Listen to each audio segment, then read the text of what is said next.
واحد سرمایه‌گذاری خارجی توی استان قم خدمات متنوعی به افرادی که حالا توی قم میخوان سرمایه‌گذاری انجام بدن،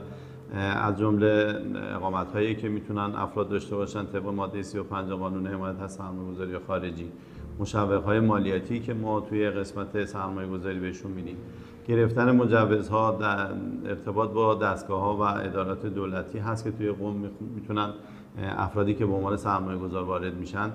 دریافت بکنن که اینجا ما از 0 تا 100 کار رو براشون پیگیری میکنیم تا به نتیجه برسه. و نهایتا اون سرمایه‌گذاری که میخواد بیاد داخل قم و سرمایه‌گذاری کنه، ما سعی میکنیم همه جور خدمات و امکاناتی در اختیارشون قرار بدیم تا نهایتا بتونه از اون سرمایه‌گذاری که داخل استان انجام میده به نحو احسن استفاده کاملش رو ببره. و